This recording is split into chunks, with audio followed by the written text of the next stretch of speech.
The Lead. Sponsored by Lavish Boutique, Lavish Coffee, Jasper Veterinary Clinic, Jasper Bone and Joint, and Carl Cannon Chevrolet Buick GMC. Welcome to The Lead, everyone. Filling in for your regular host, Greg Tinker. I'm Al Blanton, and today we welcome a Walker County sports legend, and on the winning side of the 1993-94 Walker County Basketball Championship, Adam Russell. Adam, welcome to the show. I was glad to be here. Yeah, it's good to have you, man. You know, when I called you the other day and I was making that drive from Jasper to Dora, you know, I was thinking about those bus rides and you know, obviously I played at Walker and you played at Dora. We played against each other in high school, and I was just thinking about, you know, how intense those rivalries were, you know, certainly for us. So what was it like for y'all, you know, being on the other side of that? Yeah, no, same for us, very intense. And, you know, it's one of those things you circled early on what the date was. We're going to play Walker, you know, and that sort of thing. And I think back to even to that game and that tournament, the county tournament. And my friend Jeremy Wyndham was at Troy with me when I was there. And he tells the story about Coach Schumacher, saying, you know, coming across the bridge and saying, if we bring back the second place trophy, I'm going to throw it in the river, kind of thing. Right. You know? So it was intense, and we always had a good game. You know? You know, and that's the thing I really loved about playing high school basketball was just the rivalries, you know. And I don't know if that exists as much now, but for us, it was a really big deal. I mean, y'all, we packed our place out, y'all packed your place out, and it was heated. It was a lot of fun, and I think they are missing a little bit of that these days in comparison to what we had, you know, in terms of the rivalries. But absolutely, we enjoyed it. Well, and I want to talk a little bit about your high school coaches. I mean, we're going to talk about coaches a lot today, but you know, just the high school coaches that you had, Coach Bill Griffin in basketball, Coach Joey Jones. How are those guys similar, and then how are they different? Yeah, well, both, you know, in my mind, are legends. You know, of course, and Coach Griffin, you know, as far as the basketball coach, one of the things that a lot of people may not know or realize about Coach Griffin was he also coached football, and actually was at one point in time my quarterback's coach. And so I had, you know, was very blessed to have Coach Griffin both as the head basketball coach, but then also assisting and helping with football. And of course, he was a defense coordinator and he did a great job. But and then of course, Coach Jones. I mean, you know, you can just look at he's a winner everywhere he's been, and the job that he's done throughout his career and all that he brought to the table for me. I'd say that you know, they both just, you know, with all good coaches, they required and expected excellence, you know, through everything that they did, practice, you know, that sort of thing. They were a little bit different in that, you know, Coach Griffin's way of motivating was a little different. Coach Jones tried to build you up, get you ready to play. Coach Griffin might tell you how bad you were. You know, you're terrible. You got to do better. You know, kind of thing. But both, you know, obviously motivated in their own ways. They found ways to motivate you, and so just very blessed to have both of those guys as coaches in my life. Did you ever think about going the basketball route? I mean, I know you played basketball and football, but was there ever a thought? Because you're a very good basketball player. Well, I appreciate you saying that. No, you know, I was a good shooting guard, I guess. I could shoot the ball a little bit, and Coach Griffin, if he were here today, would tell you I didn't know how to play defense. But, you know, so I really loved the game of basketball, of course. But I knew pretty early on that football was, if I had a shot at making it to the next level, it was going to be in football. And you had a ton of accolades in football, and you ended up going to the Mississippi-Alabama All-Star game. And if memory serves me correctly, you got the MVP of that. And what do you remember about that experience? Yeah, it was, well, just I guess that was my first real exposure to, you know, everybody on the team, great athletes, going to, you know, a lot of those players there were going to Alabama or Auburn or whatever. And, you know, I guess the exposure and being around some of the best athletes in the state, of course, you know, and it was great. The way they kind of set it up and they did it. It turns out because I was going to Mississippi State, I ended up playing against a lot of the guys I was going to become teammates with. So it was pretty neat in that regard as well. Yeah. You ended up going to Mississippi State and getting recruited by Coach Jackie Sherrill, and Bruce Arians was the offensive coordinator.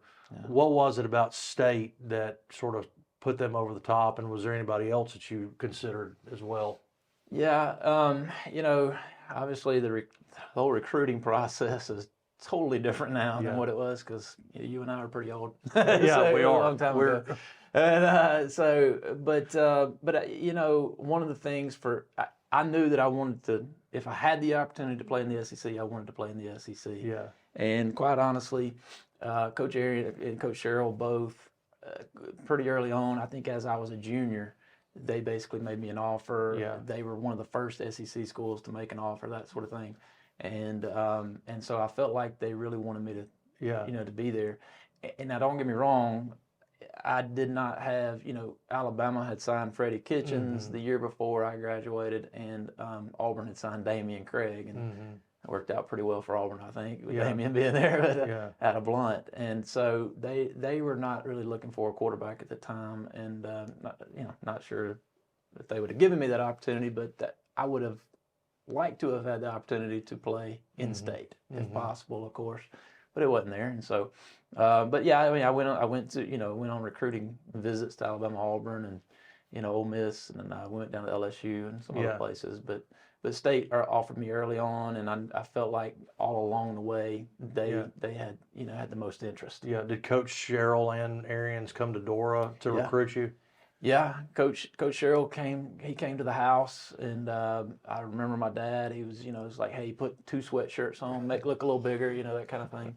But and then Coach Arians came to the school. Came by the school, and he drugged me into a classroom, and it's kind of comical. I mean, he, because he's an intense guy, all the time, and he walked in, and he's, like he had me on a chalkboard. I'm sitting in a single classroom by myself.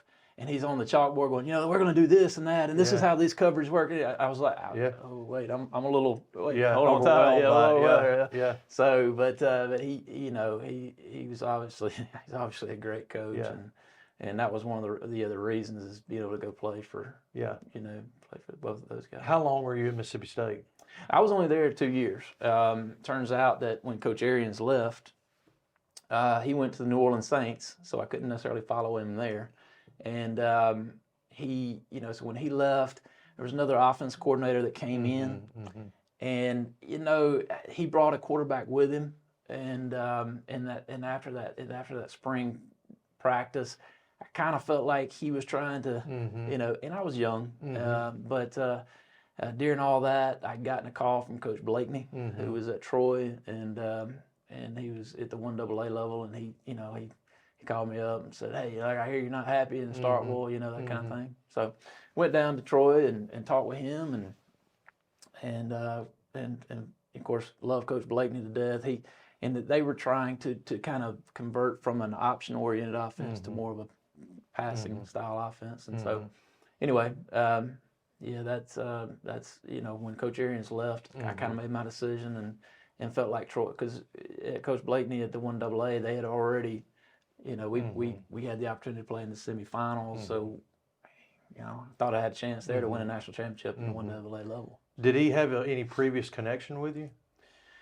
I know he's a former Walker guy. Yeah, there's a Walker connection there. Yeah, I mean, obviously, Coach Blakeney and my Uncle Dave, Dave Campbell, they were at Auburn at the same time, and he actually had not.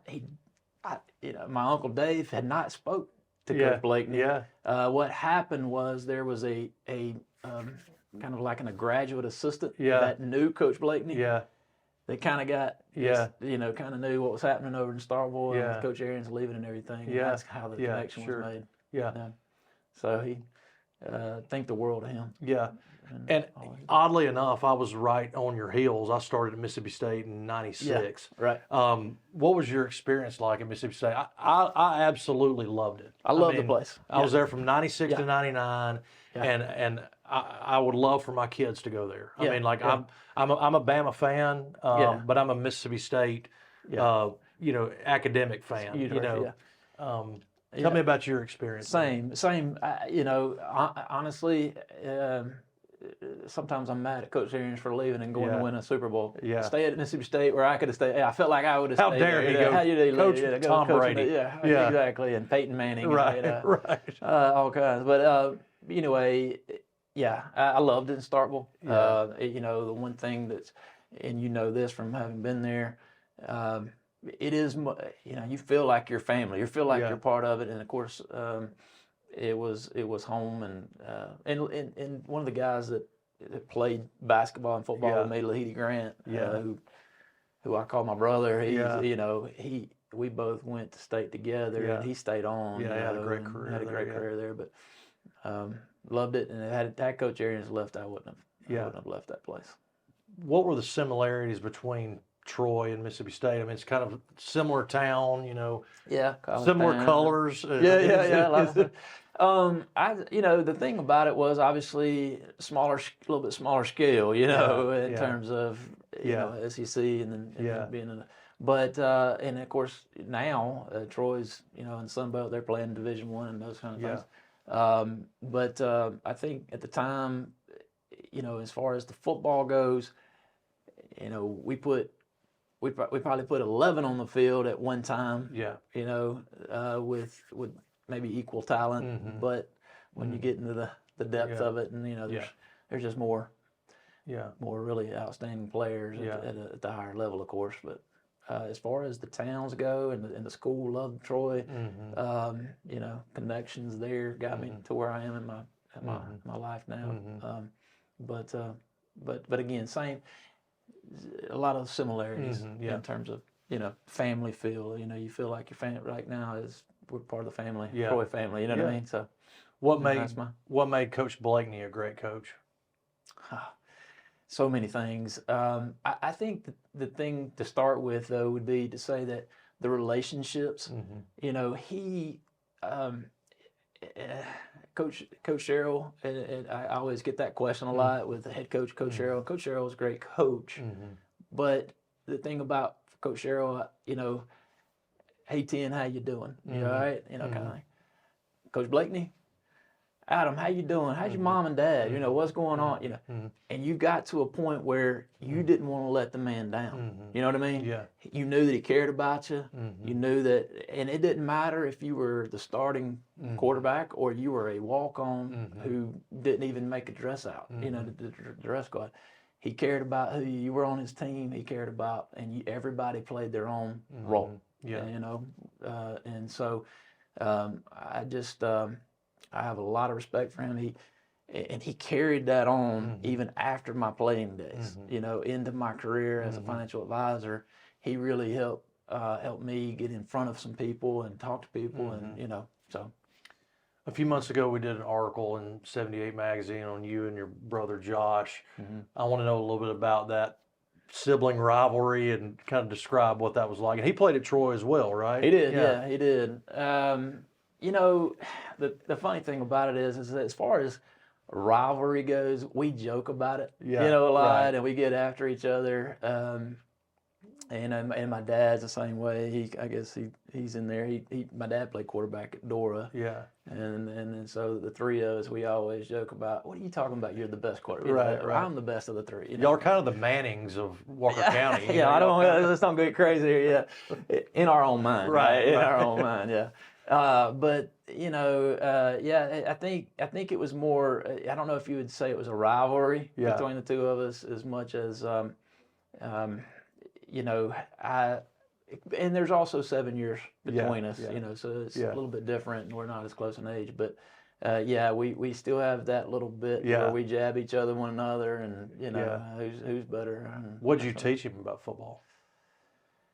I think the big thing was it was all coming from our father. It's the same things. I think really, my dad really taught me how to play the position, play the quarterback position, and what it meant, and that sort of thing. And so I don't know that I really brought a whole lot new to that. I just kind of helped reinforce what my dad was instilling in both of us. It's probably a little bit more of a rivalry now than it was back then. 100%. Yeah, 100%. Now it's a whole different deal. Back then, not so much because of the age gap, and it was more trying to coach him up with anything that I may have picked up over the years and that sort of thing. But now, you know, it's he knows. Yeah. So, all right, out of all the playing career, that could be Dora, basketball, football, Mississippi State, Troy. What's the most memorable moment for you on the field? On the field. Yeah, that may be a tough question. That's an extremely tough question. I mean, you know, there's so many things. Of course, you know, at Dora, again, you mentioned the Walker rivalry, and you know, and those games. Again, football and in basketball. Huge crowds, you know, there's a lot of trash talking before games and the weeks before games and leading up to it. And so those games were always big, of course. You know, county tournaments, you know, those kind of things in basketball. And of course, you know, we had opportunities to play against some pretty big guys. You know, Freddie Kitchens at Etowah was there. But those games, I certainly remember we got beat in that one. But and then of course, you know, the first time I stepped on the field in Starkville, we were playing LSU, and it was, you know, into the first quarter, and so it was still 7-0 game, and you know, that's pretty memorable, you know. And then going to Tennessee and had the opportunity to play some there, and Peyton Manning was on the other side. Wow. And so that was pretty memorable for me. And then while I was at Troy, we ended up winning the Southland Conference, and that was a big deal. And having the opportunity, we made it to the semifinals there, and Montana actually ended up beating us that year, and they ended up winning the national championship the next week. But so you know, those are some pretty memorable games in terms of games. You know, those are the things that stand out, I guess. Has it been amazing to you, kind of where Troy has gone? Because I mean, they've had some great wins over the years. Yes. It's a lot of that has to do with Coach Blakeney. Oh no, it's where it really starts. It's where the whole foundation started, and he set the culture. He set it and got things in place, and there were some big wins, and you know, my brother, while he was there, was involved, and of course there were some pretty big names. Marcus Ware, who just you know, got inducted in the NFL Hall of Fame, which is played there at Troy, and so you know, it really is amazing to see the growth since I've been there, and the stadium, the university in general, and all that it's been able to accomplish. Been accomplished there. But I really believe that it's and Dr. Hawkins, the chancellor, has been there for a very long time, and he's done an amazing job. Yeah, you know, but. And I prepped you for this before we got started, but walk us through your life after your playing days. Kind of bring us up to where we are today. Yeah. Well, you know, I end up marrying my high school sweetheart, so you know, which is Crystal, and I got married. So we've been married now for 26 years. Wow! Think about it for a second. Be pretty coming up on 26, and so got married. I got started as a financial advisor in Montgomery. It was J.C. Bradford and Company, and again, back to Coach Blakeney, looking to try to help me out. And one of the former players at Troy was the manager there, and got me into the business. So I really believe that one of the reasons I left Mississippi State was that God had it intended for me to end up where I would, not because of football, but because of you know, the direction of my career. Say it that way. And so, you know, I was in Montgomery, worked for, you know, Payne Weber there. UBS Payne Weber is what it turned out to be for 8 years. And then I had the opportunity to come back to work here. I've been working for Wells Fargo Advisors now for 19 years.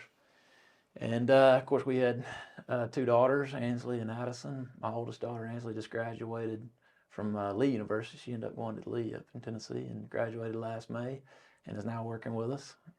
So that's it's been interesting, you know, to have one of my daughters working with me. And my youngest daughter is a sophomore at Troy.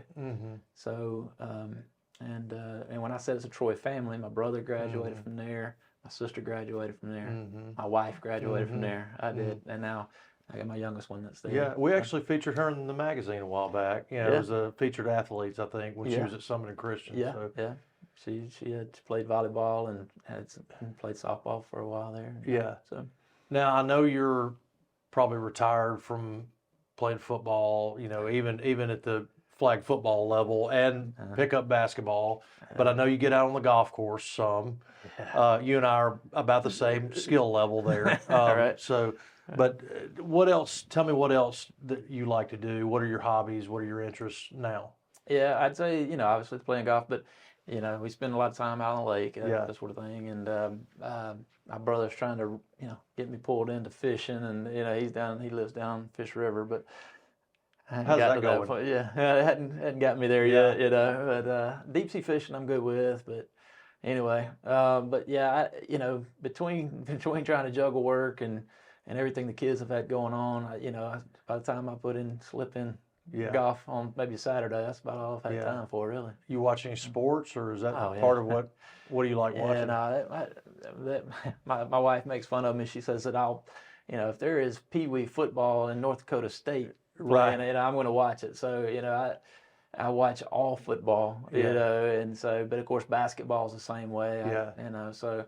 But you know, she gets on to me because she said, you know, if there's figure skating on, I'll watch it. You know, any time there's a competition of any kind. That's you and I were talking the other day. I mean, like watching those football documentaries. I mean, A Football Life, DeMarcus Ware. I mean, if that show is on, I'm watching it. Absolutely, I mean, I love it, man. Yeah, same, yeah. And I've, you know, I've retired too, but I've had the opportunity to, you know, continue to do sports in my career. Yeah. And we're doing it right now. So, I mean, that's a really cool thing that I've been able to do. So you got to stay in it, man. You can't just forsake it. No, absolutely not. Now, I did try.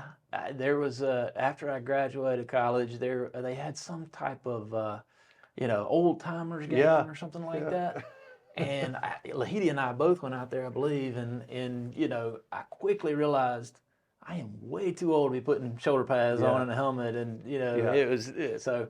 I was like, never again. But I played a little flag football after that, and some church league basketball. You know. Yeah, we're definitely old timers now. Oh no question. Without question. Yeah. So one thing we do, every guest they sign the posters. So if you wouldn't mind doing the honors for us and just. Sign our poster there, and there's your marker. Yeah, we'd appreciate it. All right.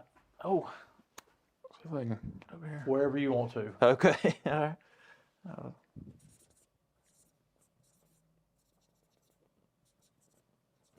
All right. All right, man. Yeah. Well, man, thanks so much for being on the show. Yeah, it's so good to see you and relive old memories of a bygone era. I know some trying to remember some of those things. It's been so long, you know. You know, I wonder if our memory is a little hazy in some areas. Yeah, I know. But anyway, congratulations on the county championship, and you know, 30 years later. That's right. So. You can tell me that 30 years later. Absolutely. Well, man, we really do appreciate it, and hope you'll come back. Appreciate you having me on. Thanks, man. Yeah. For Adam Russell, this is Al Blanton. We'll see you next time on The Lead. The Lead, sponsored by Lavish Boutique, Lavish Coffee, Jasper Veterinary Clinic, Jasper Bone and Joint, and Carl Cannon Chevrolet Buick GMC.